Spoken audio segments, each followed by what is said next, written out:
Hindi mo kilala si Congresswoman. Hindi na kita kailangan tanungin. Akin ka eh. At gusto kong makasal tayo. Paano kung sabihin kong ayaw? Hindi ka pwedeng tumanggi! Ikakasal tayo sa ayaw at sa gusto mo. Nararamdaman ka pa ba sa kanya? Kung naman nangyari sa amin ni Leilani noon, tagal lang tapos yun. Hello? Telegenic ka talaga, Atty. Angeles. Sino to? Si Congresswoman Dancel. 1 milyon yan. Tumahimik lang kayo. Bakit mo ginawa yun, Louie? Di ba kakasal ka na kay Graciela?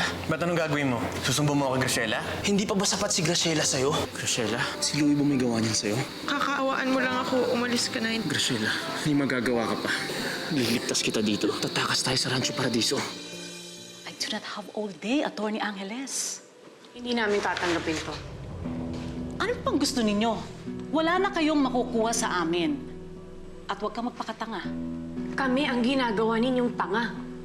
Sa tingin ninyo, masisilaw kami sa 1 milyong piso ninyo? Sinira ng anak ninyo ang buhay ni Monina. Binaboy niya. Sa tingin ninyo, magagamot ng 1 milyong piso yon?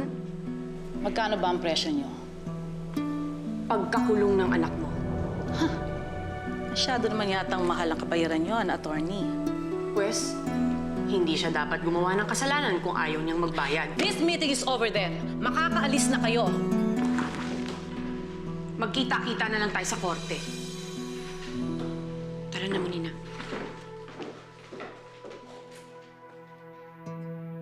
Talagang pati. Liligtas mo ko dito. Itatakas mo ko dito. Oo, tatakas kita dito. Pero, paano? Mamayang gabi. Tama. Tama, mamayang gabi. Saan naman tayo pupunta? Bahala na. Kahit saan. Kahit saan, Graciela, malayo dito. Malayo sa Rancho Paradiso. Kung saan walang makakasakit sa'yo.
Monina. Sorry, ate. Naaalala ko lang yung mga nangyari nung gabing nun. Nung nakita ko yung kwartong yun. Huwag ka mag-alala. May ebidensya na tayo. Ha? June 6 nangyari ang insidente, di ba?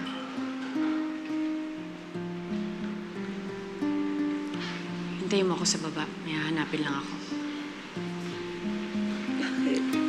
Anong gagawin mo? Basta, sige na, mauna ka na doon. Sige na.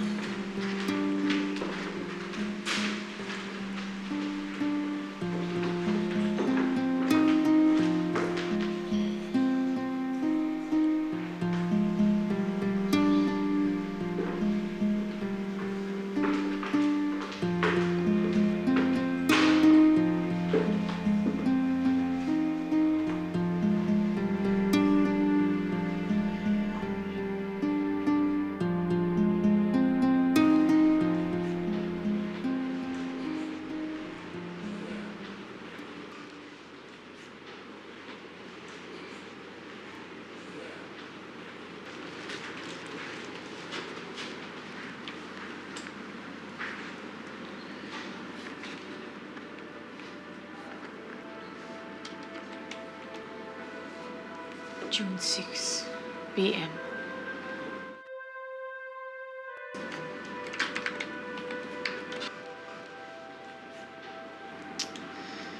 Buisit.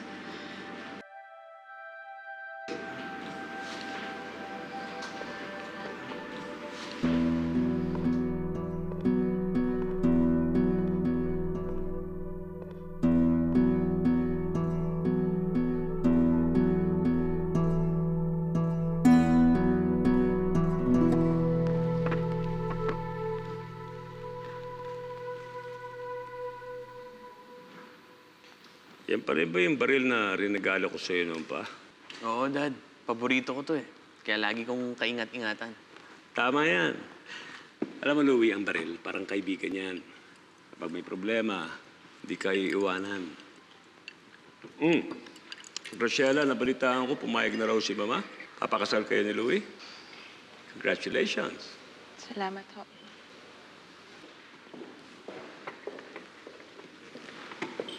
Sir, may problema tayo kay Kapitan Rodriguez. Sinasabi ko na nga ba eh. Lintek, pulis kapitan na yan, sinasabi ko na nga ba magkakaproblema tayo eh. Iwan ko muna kayo. May aayusin lang ako. Bartolome, tara.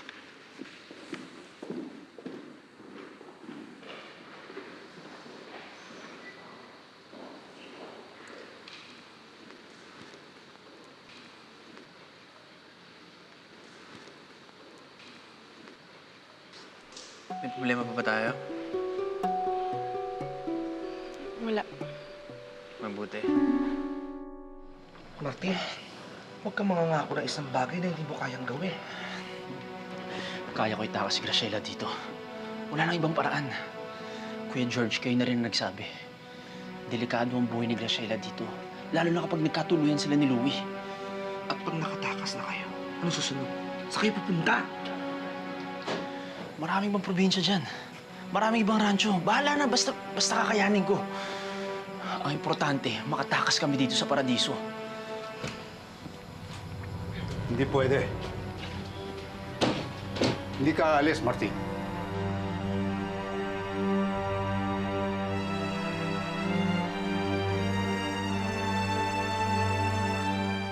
George, iwan mo muna kami.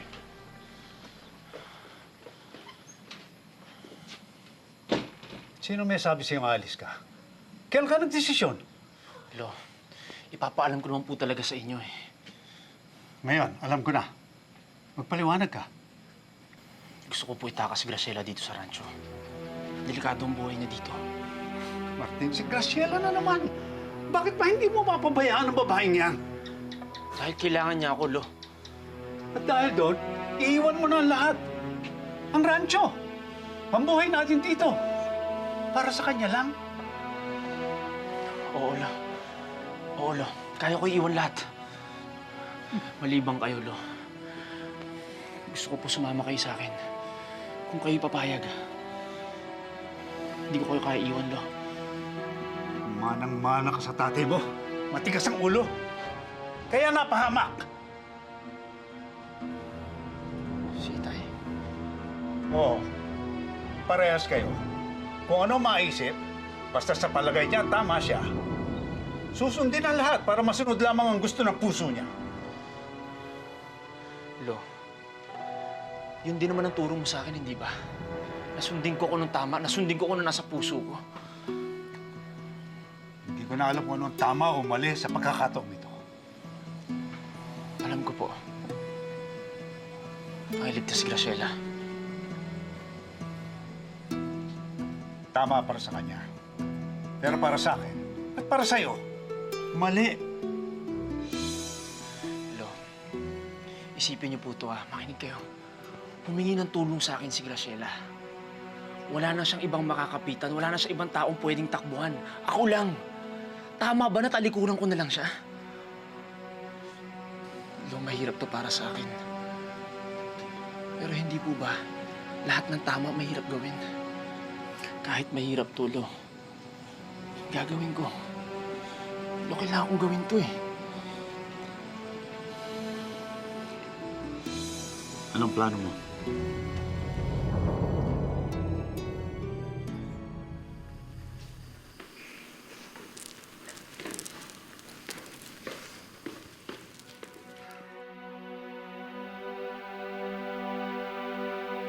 Tapos Darating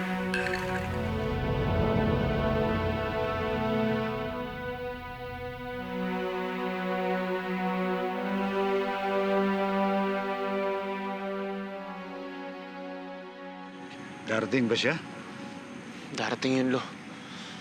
May usapan kami. Darating yun si Graciela. Graciela. Saan ka gagawin? Wala. Sa labas lang sana. Gabi na. Ano pang gagawin mo sa labas? Magpapahangin lang ho sana. Kung ano, saluhan mo muna kami. Hindi na, sige. Akyat na lang muna ako. Sige. Sige ho.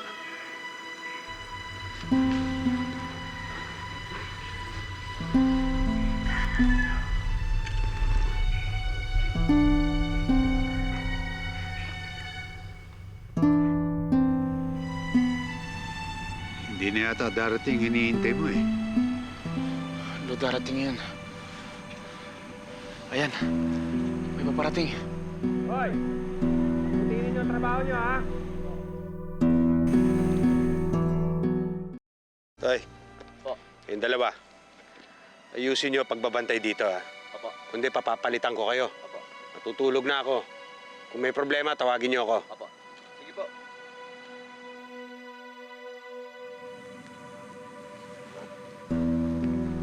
Buti yata, bumalik na tayo sa bahay. Hindi na darating yun. Mukhang mahuli pa tayo ni Bartolome. May CCTV dun sa office ko saan nangyari ang krimen. Pero nung chinek ko, nawawala na ang file.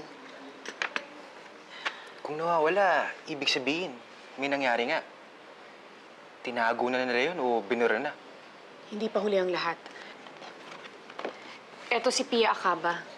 Siya yung lady guard na on duty sa CCTV room nung June 6. Nag-resign siya nung June 8. Tingin mo ate, may nalalaman siya? Sigurado ako. At kapag nahanap natin siya, may panlaban na tayo.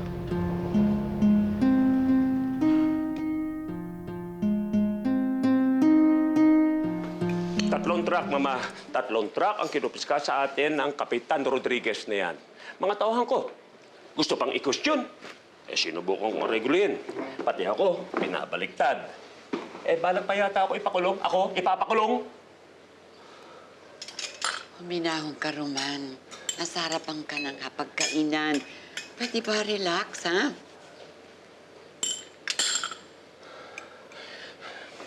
Nawala na akong gana. Boyset! Boyset! Dad! Dad! Bakit galit na naman si Daddy? Hinaharas ba siya ng bagong polis? Sinusubukan na naman ba tayong perahan? Lily, pwede ba? Huwag ka na makialam dyan. Come on, sit down. Eat your breakfast. Finish it. Good morning po. Louie, bakit ka may baril? Bakit naman hindi, Ma? Magka-firing kami ni Graciela. Pwede bang pakidala na yung pagkain sa firing range? Kuya, sama ako. Gusto ko din matuto bumaril. Sige, okay yung gusto mo, ha? Dahil tama lang na malakas at matapang ang babae sa pamilya natin. Di ba, Lola? Hindi sukatan, katapangan ng baril, Louie. Pero, Lola, kapag may baril ka, matapang ka, mas malakas ka.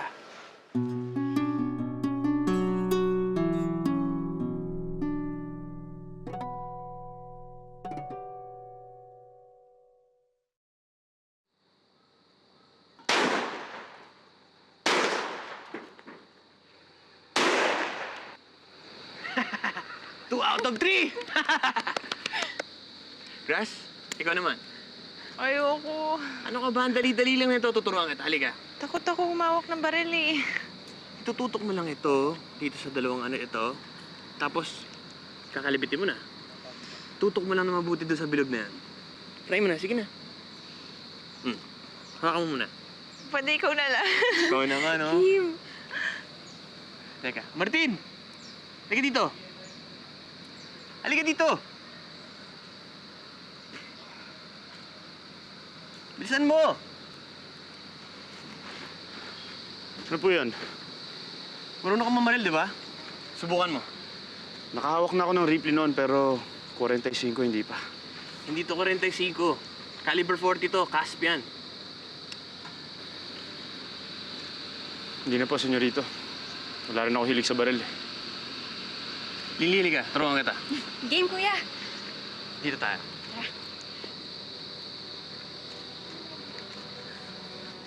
Martin, sorry, hindi ako nakarating kagabi. Nagiinuman si Louie tsaka yung papa niya sa sala, kaya hindi ako nakalabas. Graciela, kung nagbago na isip mo, Hindi na bago ang isip ko. Gusto ko pa rin umalis kasama ka. o sige. Kung ganun, mamayang gabi, sa kwadra. Sa kwadra.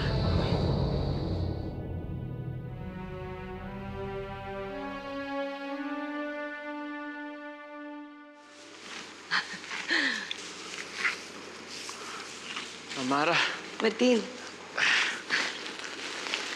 tinitingnan ko lang ang mga kabayo. Ang gaganda nilang lahat. Ang galing mo mag-alaga. nalibubutihan ko po talaga kasi po, kayo po nagpasok sa akin dito. Napakabait mong bata, Martin. At ang laki ng potential mo. Alam mo, kung ako lang masusunod, papag-aralin kita eh. Alam kong deserve mo yon. Mamara, sobra-sobra na po yung binigay niyo sa akin. Kulang pa to, Martin. Mamara, mabuti pa dumaan kayo dito. Matagal ko na po kayong gustong kausapin eh. Bakit? Ma'am, maraming salamat po sa lahat ng tulong niyo sa akin ha. Kayo po ang pinakamabait na taong nakilala ko. Alam niyo po, hindi ko nakilala yung nanay ko eh. Pero kung may isang tao akong may tuturing nanay ko, kayo na po siguro yan. Martin,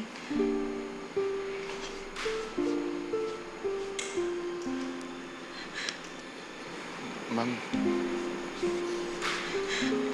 ba't po kayo naiiyak? Martin. Sarap lang marinig ng mga sinabi mo. Mabuti ka pa, ganyan ang turing mo sa akin. Siguro po, ma'am, talagang mas binibigyan lang ng halaga ng mga tao yung mga bagay na wala sila. Tulad ko, wala akong nanay. Pero para sa akin, kayo na po ang nanay ko. Nakakahiya nga po, pero yun po yung totoo eh. Huwag kang mahiya. Masaya ako dahil ganyan ang tingin mo sa akin.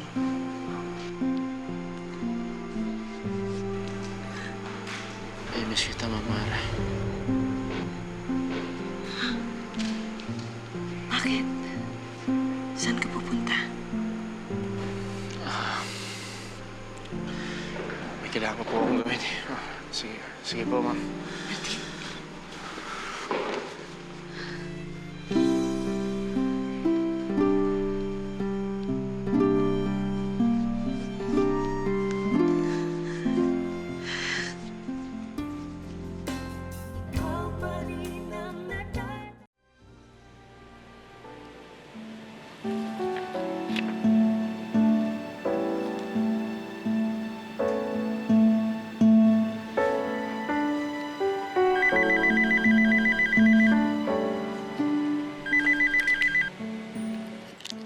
Hello, classmate. Anong balita? Nahanap mo na ba? Nakausap ko yung uncle kong officer sa BIR. Pinatukot ko ang file ng taong hinahanap mo. Anong number niya?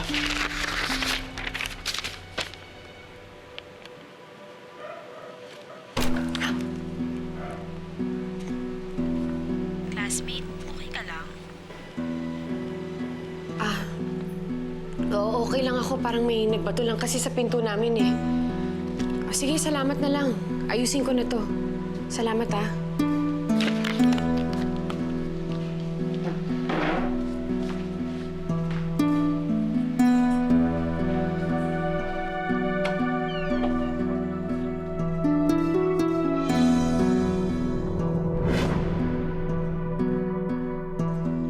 Kailangan niyo ba talagang umalis, Kuya Florentino?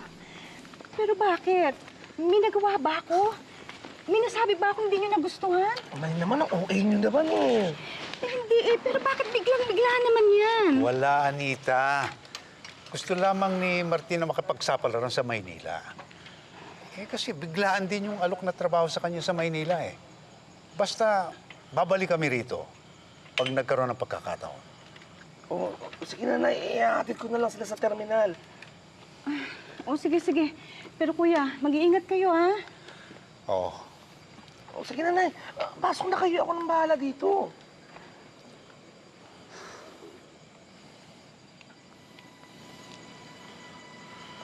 Hello. Mauna na kayo sa bus terminal. Sundin ko lang si Graciela sa pinag-usapan namin. Sige na, Martin. Ako nang bahala kay Ninong. Hello. Martin, mag-iingat ka. Opo, Lo.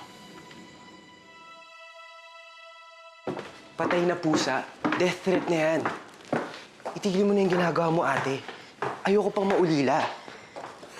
Ayaw mo ko masangkot sa sindikato. Pero mas malala pa yung ginagawa mo. Wala nga mangyayari sa akin, Kiefer. Mali mo mga adik lang ang may gawa nun. Paano kung yung mga kalaban mo? Eh di mag-iingat ako. Alam mo, kailangan ko na masanay sa mga ganitong klaseng sitwasyon. Dahil kapag bumalik na ako ng Rancho Paradiso, mga ganong klaseng tao din makakaharap ko. Pero... Sige na, alis na ako. Hindi, ate, saan ka pupunta? Samahan na kita. Dito ka lang. Magbantay ka. Sige na. Eh, si Kuya Javier, baka pwede kayo samahan. May duty siya eh. Huwag kang takot na takot. Kinakabahan lang talaga ako, ate. Masama katob ko. Kilala mo ko. Kaya kong sarili ko. Mag-iingat ka, ate.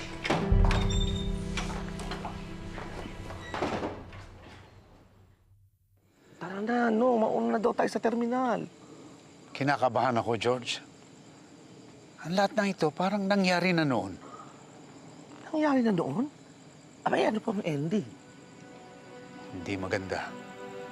Sumaryosip naman kayo kung ano-ano ang iniisip ninyo eh. Ay na, pasok na, tara na! Aray! Dahan-dahan! Paano sa terminal po, ha? Okay. Oh, sige na, Mano.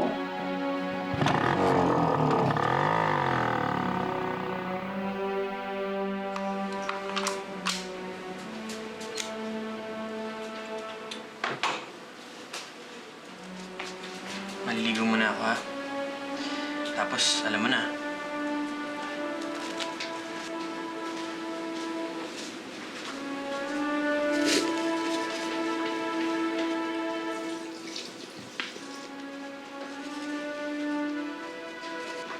Rochella? Saan ka pupunta?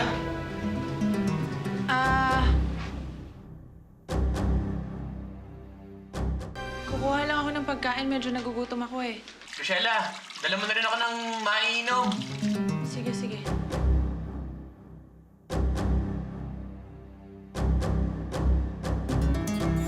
Sige, salamat po. Nakuha ko na yung number ng Lady Guard. Ito na yung hinihintay nating break sa kaso mo, Nina. Kinakabahan ako, Lailani. Paano kung hindi niya ako tulungan? Paano kung walang maniwala sa akin? Ako naniniwala sa'yo. Hindi kita iiwan. Lalaban tayo hanggang matapos to. Basta ipangako mo lang sa akin na hindi ka mawawalan ng pag-asa na magiging matapang ka.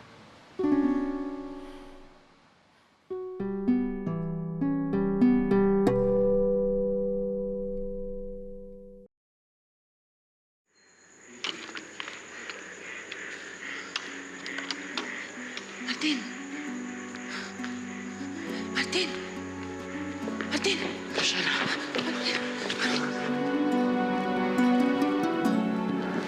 Graciela. May nakakita ba sa'yo? Tara na.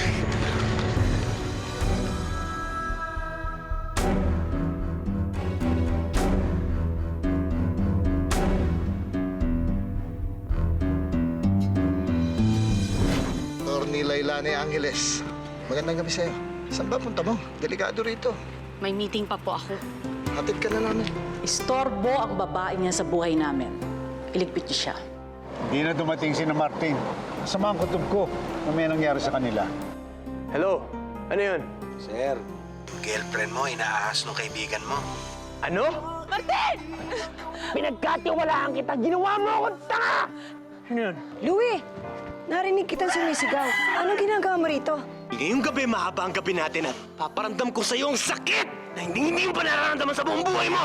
Dasal sa may kapal, makapiling